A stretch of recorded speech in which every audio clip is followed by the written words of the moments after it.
Om Shanti 18 August 2026 प्रातः मुरली बाबा कहते मीठे बच्चे शुणाशुणी कथा उपरे विश्वास कर नाही। जदि केही ओलटा सीधा कथा शुणाऊ थांती तेबे गोटिए कानरे शुणी अन्य कानरे बाहर कर दियो।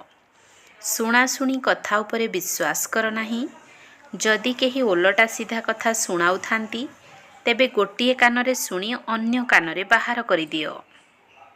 प्रश्न ज्ञानर खुशी रे रहुथिबा संतान मानकर चिन्ह बा लक्षण कौन होइथिबो? ज्ञानर खुशी रे रहुथिबा संतान मानकर चिन्ह बा लक्षण कौन होइथिबो?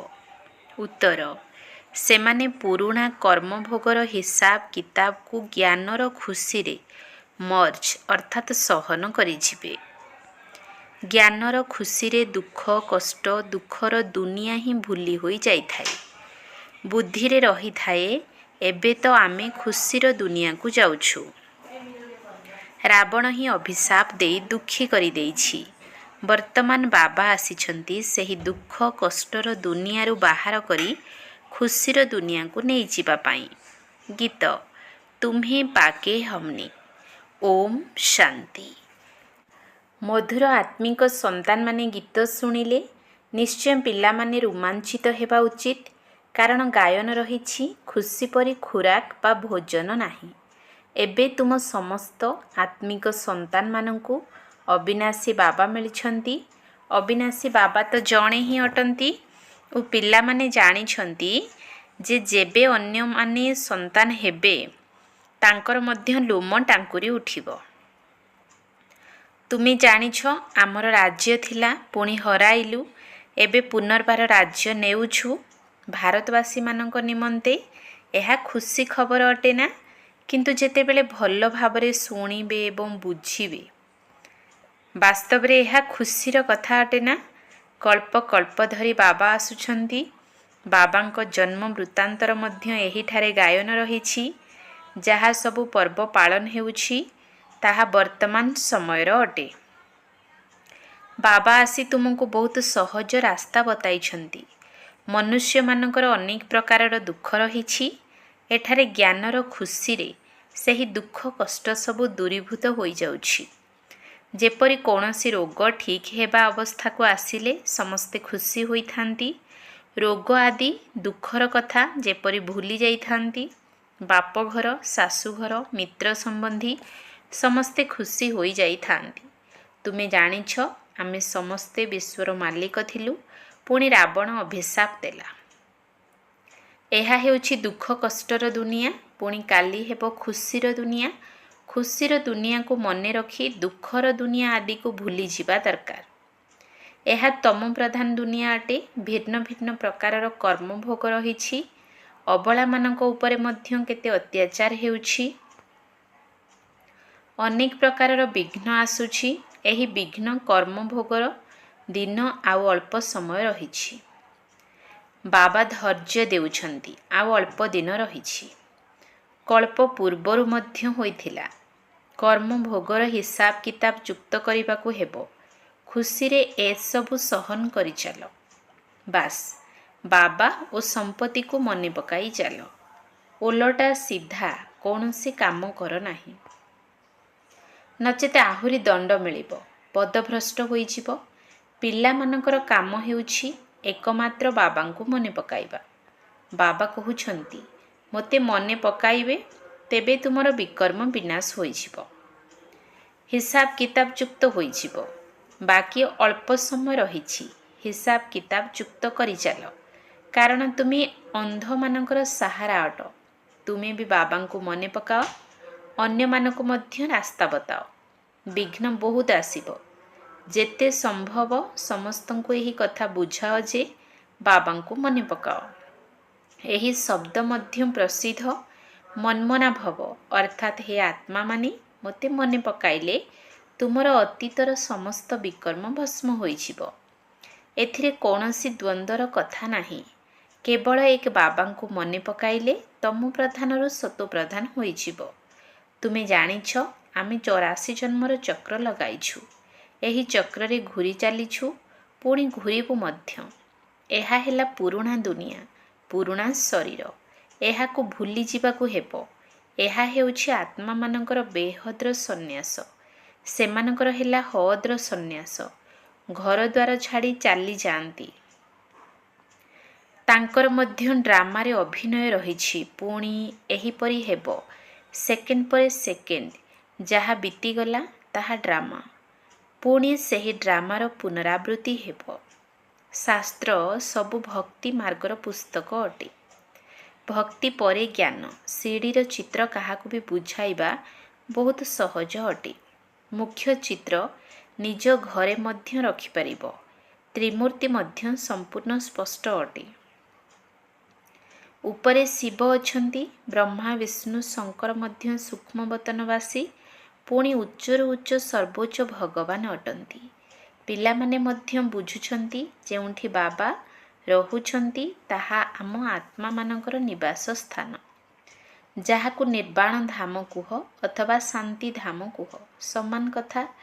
ଶାନ୍ତିଧାମ ନାମ ସଠିକ୍ ଅଥବା ନିର୍ବାଣ ଧାମ ଅର୍ଥାତ୍ ବାଣୀରୁ ଉର୍ଦ୍ଧ୍ୱ ଧାମ।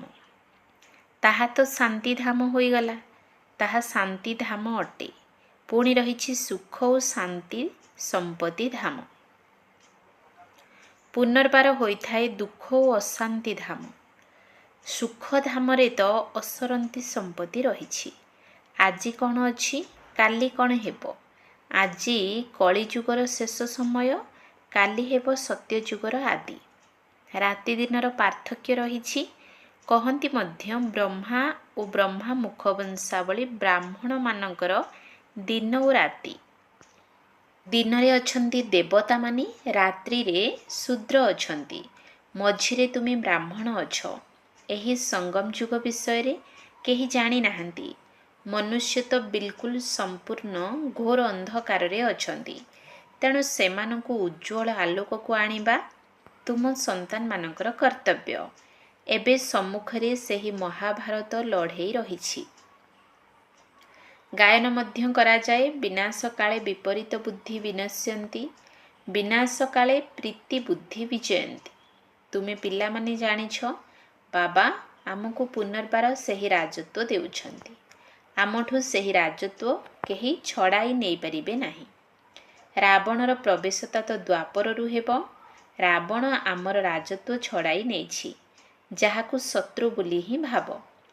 କାରଣ ଶତ୍ରୁର ପୁତଳିକା ତିଆରି କରି ଜଳାଇଥାନ୍ତି। ଏ ବହୁତ ପୁରୁଣା ଶତ୍ରୁ। କହୁଛନ୍ତି ମଧ୍ୟ ରାବଣ ରାଜ୍ୟ, କିନ୍ତୁ କାହାରି ବୁଦ୍ଧିରେ ଆସୁନାହିଁ। ତେଣୁ ଘୋର ଅନ୍ଧକାର କୁହାଯିବ ନା। ଅବିନାଶୀ ବାବା ଜ୍ଞାନର ସାଗର ଅଟନ୍ତି। ତାଙ୍କୁ ଜ୍ଞାନଦାତା, ଦିବ୍ୟ ଚକ୍ଷୁ ବିଧାତା କୁହାଯାଏ। ଏବେ ତୁମ ଆତ୍ମାମାନଙ୍କୁ ଜ୍ଞାନର ତୃତୀୟ ନେତ୍ର ମିଳିଛି। ଏହା ପୂର୍ବରୁ ତ କିଛି ହେଲେ ଜାଣିନଥିଲ। ଏବେ ସବୁ ଜାଣିଗଲଣି। ବାବା ଜ୍ଞାନର ସାଗର ହୋଇଥିବାରୁ ନିଶ୍ଚୟ ଜ୍ଞାନ ଶୁଣାଇବେ ନା। ଜ୍ଞାନ ଶୁଣାଇବା ବିନା ସିଦ୍ଧ ବା ପ୍ରମାଣ କିପରି ହେବ? ତୁମେ ଦେଖୁଛ ବାବା ଜ୍ଞାନ ଶୁଣାଉଛନ୍ତି, ଯେଉଁ ଜ୍ଞାନ ଦ୍ୱାରା ପୁଣି ଅଧାକଳ୍ପ ସଦ୍ଗତି ହୋଇଥାଏ। ଭକ୍ତି ମଧ୍ୟ ଅଧାକଳ୍ପ ପାଇଁ ଚାଲିବ। ଜ୍ଞାନ ଦ୍ୱାରା ସଦ୍ଗତି ସଙ୍ଗମରେ ହିଁ ହୋଇଥାଏ। ପିଲାମାନଙ୍କର କୌଣସି କଥା ଲୁଚି ପାରିବ ନାହିଁ। ବାବା କହୁଛନ୍ତି, କୌଣସି ଖରାପ କାମ ହୋଇଗଲେ ବାବାଙ୍କୁ କହିଦିଅ। ବାବା ଜାଣିଛନ୍ତି ଅନେକଙ୍କ ଦ୍ୱାରା ଭୁଲ କାର୍ଯ୍ୟ ହୋଇଯାଉଛି। ରାବଣ ରାଜ୍ୟ ଅଟେ ନା। ମାୟା ଚାପୁଡ଼ା ମାରୁଛି, କିନ୍ତୁ ବହୁତ ଲୁଚାଉଛନ୍ତି।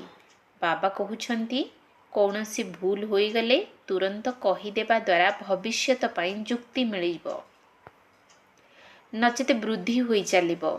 କାମ ବିକାର ମହାଶତ୍ରୁ ଅଟେ। ବାବାଙ୍କୁ ଲେଖୁଛନ୍ତି, ବାବା ମାୟାର ବହୁତ ଅପୋଜିସନ ବା ବାଧା ଆସୁଛି।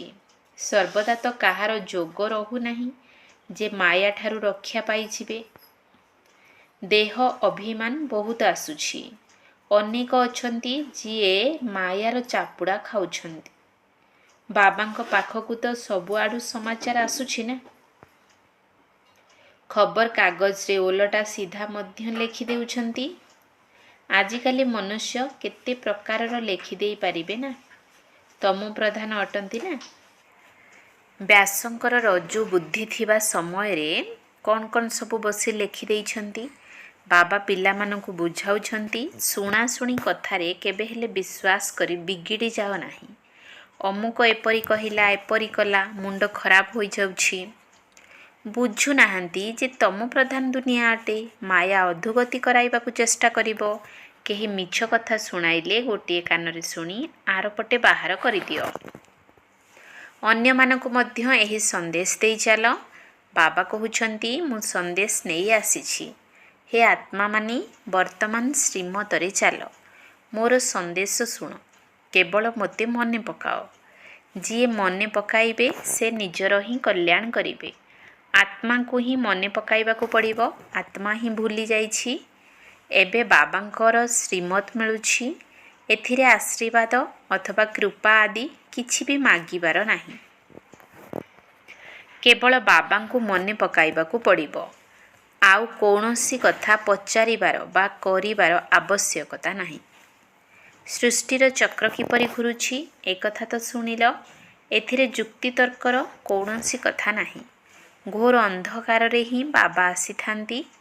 ସେଥିପାଇଁ ଶିବରାତ୍ରି ପାଳନ କରିଥାନ୍ତି।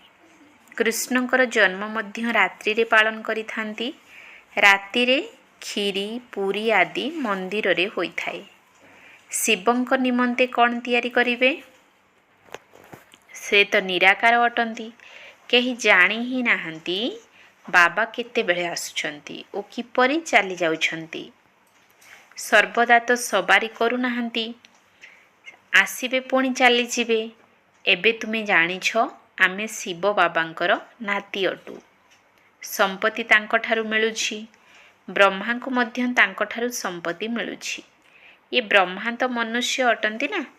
ସଦ୍ଗତିରେ ପ୍ରଥମ ନମ୍ବର ରହିଛି ଶ୍ରୀକୃଷ୍ଣଙ୍କର। ଇଏ ସମସ୍ତଙ୍କର ସ୍ନେହୀ ଅଟନ୍ତି। କାହିଁକି ନା ସତୋପ୍ରଧାନ ବାଲ୍ୟ ଅବସ୍ଥା ଅଟେ ନା। ଟିକିଏ ବଡ଼ ହେଲେ ତାଙ୍କୁ ସତୋଗୁଣୀ କୁହାଯିବ। ପୁଣି ରଜୁଗୁଣୀ ତମୋଗୁଣୀ ଅବସ୍ଥା। ଶ୍ରୀକୃଷ୍ଣ ରାଧା ହିଁ ଲକ୍ଷ୍ମୀ ନାରାୟଣ ହେଉଛନ୍ତି। ଯାହାଙ୍କୁ ବାବା ଜ୍ଞାନ ଦେଇଥିଲେ ତାଙ୍କୁ ହିଁ ଦେବେ। ଭାରତରେ ହିଁ ଦେବୀ ଦେବତାମାନେ ଜନ୍ମ ନେଇ ଯାଇଛନ୍ତି। ତେଣୁ ମନ୍ଦିର ମଧ୍ୟ ଭାରତରେ ବହୁତ ଅଛି। ଖ୍ରୀଷ୍ଟିଆନମାନଙ୍କ ଚର୍ଚ୍ଚରେ ଖ୍ରୀଷ୍ଟ ହିଁ ଖ୍ରୀଷ୍ଟଙ୍କ ଚିତ୍ର ଦେଖିବ। ଦେବତାମାନଙ୍କର କେତେ ଢେର ମନ୍ଦିର ରହିଛି। ବାବା ଆସିଛନ୍ତି ଆମକୁ ମନୁଷ୍ୟରୁ ଦେବତା କରାଇବା ପାଇଁ ଅଥବା ଭାରତକୁ ସ୍ୱର୍ଗ କରିବା ପାଇଁ। ଆମେ ବାବାଙ୍କୁ ମନେ ପକାଇ ପାବନ ହେଉଛୁ। ବାବାଙ୍କ ସହିତ ଆମେ ମଧ୍ୟ ଭାରତକୁ ସ୍ୱର୍ଗ କରୁଛୁ। ଯେପରି ଆମେ ବାବାଙ୍କ ସାଥିରେ ଆସିଛୁ। ଭକ୍ତି ମାର୍ଗରେ ଦେବତାମାନଙ୍କ ମନ୍ଦିର ଓ ମୂର୍ତ୍ତି ଗୁଡ଼ିକ ତିଆରି କରିବାରେ କେତେ ଖର୍ଚ୍ଚ କରିଥାନ୍ତି। ଉତ୍ପତ୍ତି କରି ପାଳନା କରି ପୁଣି ବିନାଶ କରିଦେଇଥାନ୍ତି। 9 ଦିନ ଭିତରେ ହିଁ ପାଣିରେ ବୁଡ଼ାଇ ଦେଇଥାନ୍ତି। ମୂର୍ତ୍ତିମାନଙ୍କ ପ୍ରତି ବହୁତ ସ୍ନେହ ରହିଥାଏ।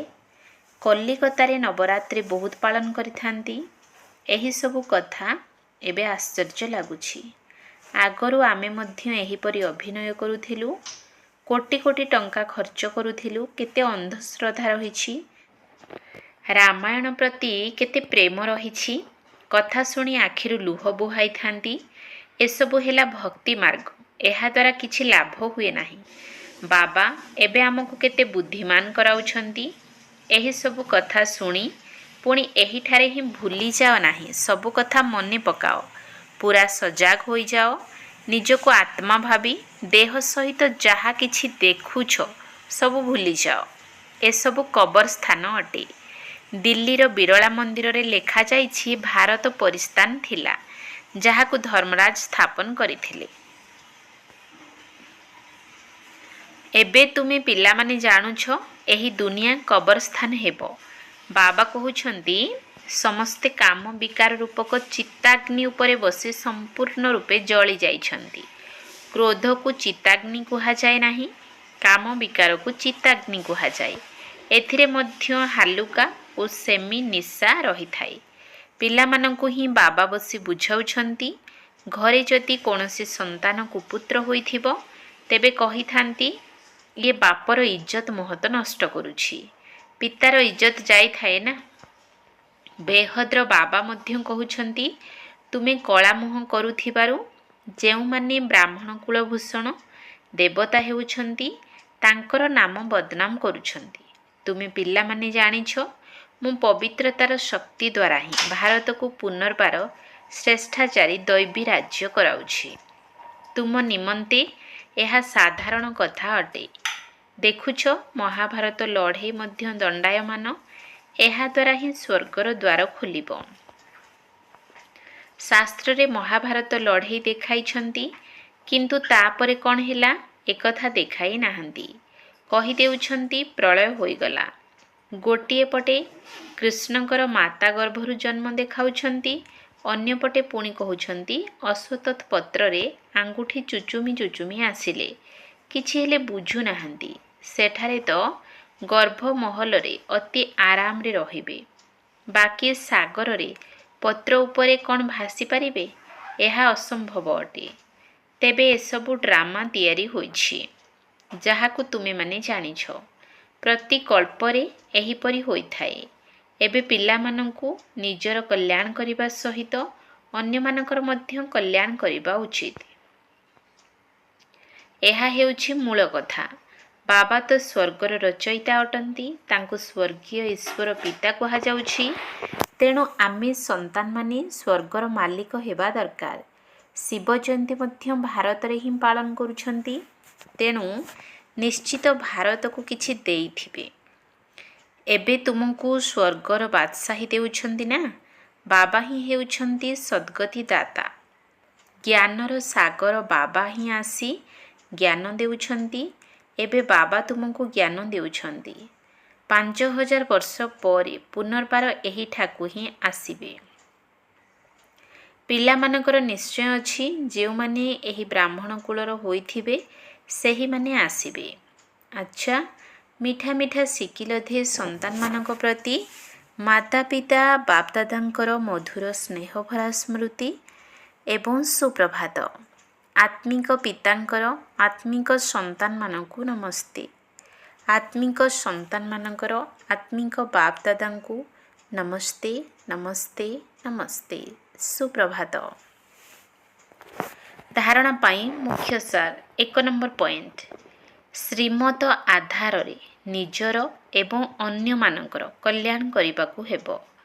ଯଦି କେହି କିଛି ମିଛ କଥା ଶୁଣାନ୍ତି, ତେବେ ଶୁଣି ନ ଶୁଣିଲା ପରି ରହିବା ଉଚିତ। ସେଥିରେ ରାଗିଯିବା ଅନୁଚିତ। ଶ୍ରୀମତ ଆଧାରରେ ନିଜର ଏବଂ ଅନ୍ୟମାନଙ୍କର କଲ୍ୟାଣ କରିବାକୁ ହେବ। ଯଦି କେହି କିଛି ମିଛ କଥା ଶୁଣାନ୍ତି, ତେବେ ଶୁଣି ନ ଶୁଣିଲା ପରି ରହିବା ଉଚିତ। ସେଥିରେ ରାଗିଯିବା ଅନୁଚିତ। 2 ନମ୍ବର ପଏଣ୍ଟ, କେବେ ହେଲେ ବି ଦେବତା ହେଉଥିବା ବ୍ରାହ୍ମଣ କୁଳ ଭୂଷଣଙ୍କର ନାମ ବଦନାମ ନ ହେଉ, ଏହାର ଧ୍ୟାନ ରଖିବା ଉଚିତ। କୌଣସି ପ୍ରକାରର ଓଲଟା କର୍ମ କେବେ ହେଲେ କରିବାର ନାହିଁ। ପୂର୍ବର ହିସାବ କିତାବକୁ ଯୁକ୍ତ କରିବାର ଅଛି। କେବେ ହେଲେ ବି ଦେବତା ହେଉଥିବା ବ୍ରାହ୍ମଣ କୁଳଭୂଷଣଙ୍କର ନାମ ବଦନାମ ନ ହେଉ, ଏହାର ଧ୍ୟାନ ରଖିବା ଉଚିତ। କୌଣସି ପ୍ରକାରର ଓଲଟା କର୍ମ କେବେ ହେଲେ କରିବାର ନାହିଁ। ପୂର୍ବର ହିସାବ କିତାବକୁ ଯୁକ୍ତ କରିବାର ଅଛି। ବରଦାନ, ନିଶା ଏବଂ ନିଶାନା ଅର୍ଥାତ୍ ଲକ୍ଷ୍ୟର ସ୍ମୃତି ଦ୍ୱାରା ସର୍ବ କର୍ମେନ୍ଦ୍ରିୟଗୁଡ଼ିକୁ ଶୃଙ୍ଖଳିତ ଭାବରେ ଚଳାଉଥିବା ମୁକୁଟ ତଥା ସିଂହାସନ ଅଧିକାରୀ ଭବ। ନିଶା ଏବଂ ନିଶାନା ଅର୍ଥାତ୍ ଲକ୍ଷ୍ୟର ସ୍ମୃତି ଦ୍ୱାରା ସର୍ବ କର୍ମେନ୍ଦ୍ରିୟଗୁଡ଼ିକୁ ଶୃଙ୍ଖଳିତ ଭାବରେ ଚଲାଉଥିବା ମୁକୁଟ ତଥା ସିଂହାସନ ଅଧିକାରୀ ଭବ। ସଙ୍ଗମ ଯୁଗରେ ବାପ ଦାଦାଙ୍କ ଦ୍ୱାରା ସବୁ ପିଲାଙ୍କୁ ମୁକୁଟ ଏବଂ ସିଂହାସନ ପ୍ରାପ୍ତ ହେଉଛି। ପବିତ୍ରତାର ମଧ୍ୟ ମୁକୁଟ ମିଳୁଛି ଏବଂ ସେବାର ଦାୟିତ୍ୱର ମଧ୍ୟ ମୁକୁଟ ମିଳୁଛି। ଅକାଳ ସିଂହାସନ ମଧ୍ୟ ମିଳୁଛି। ହୃଦୟ ସିଂହାସନ ମଧ୍ୟ ମିଳୁଛି। ଯେତେବେଳେ ଏହିଭଳି ଡବଲ ମୁକୁଟ ଏବଂ ଡବଲ ସିଂହାସନ ଅଧିକାରୀ ହୋଇଯାଉଛ, ସେତେବେଳେ ଏହାର ନିଶା ଏବଂ ନିଶାନା ଅର୍ଥାତ୍ ବ୍ରାହ୍ମଣ ଜୀବନର ଲକ୍ଷ୍ୟ ସ୍ୱତଃ ହିଁ ସ୍ମୃତିରେ ରହୁଛି। ତାପରେ ଏହି ସବୁ କର୍ମେନ୍ଦ୍ରିୟ ଗୁଡ଼ିକ ହାଁ ଜି କରିଥାନ୍ତି। ଯେଉଁମାନେ ନିଜର ମୁକୁଟକୁ ତଥା ସିଂହାସନକୁ ଛାଡ଼ି ଦିଅନ୍ତି, ସେମାନଙ୍କର ଆଦେଶକୁ କୌଣସି ବି କର୍ମେନ୍ଦ୍ରିୟ ରୂପକ କର୍ମଚାରୀ ମାନନ୍ତି ନାହିଁ। ସ୍ଲୋଗାନ: ଦୁର୍ବଳ ସଂକଳ୍ପ ଗୁଡ଼ିକ ହିଁ ପ୍ରସନ୍ନଚିତ୍ତ ପରିବର୍ତ୍ତେ ପ୍ରଶ୍ନଚିତ୍ତ କରିଦେଇଥାନ୍ତି। ଦୁର୍ବଳ ସଂକଳ୍ପ ଗୁଡ଼ିକ ହିଁ ପ୍ରସନ୍ନଚିତ୍ତ ପରିବର୍ତ୍ତେ ପ୍ରଶ୍ନଚିତ୍ତ କରିଦେଇଥାନ୍ତି। ଅବ୍ୟକ୍ତିସାରା: ଅପବିତ୍ରତାର ବୀଜକୁ ମଧ୍ୟ ସମାପ୍ତ କରି ସମ୍ପୂର୍ଣ୍ଣ ସ୍ୱଚ୍ଛ ଅର୍ଥାତ୍ ପବିତ୍ର ହୁଅ। ଈଶ୍ୱରୀୟ ସେବାର ବଡ଼ରୁ ବଡ଼ ପୁଣ୍ୟ ହେଲା ପବିତ୍ରତାର ଦାନ ଦେବା, ନିଜେ ପବିତ୍ର ହେବା ଏବଂ ଅନ୍ୟମାନଙ୍କୁ ପବିତ୍ର କରିବା ହିଁ ପୁଣ୍ୟ ଆତ୍ମା ହେବା। କାହିଁକି ନା କୌଣସି ଆତ୍ମାକୁ ଆତ୍ମଘାତ ମହାପାପରୁ ରକ୍ଷା କରୁଛ। ଅପବିତ୍ରତା ଆତ୍ମଘାତ ଅଟେ, ପବିତ୍ରତା ଜୀବଦାନ ଅଟେ। ଓମ୍ ଶାନ୍ତି।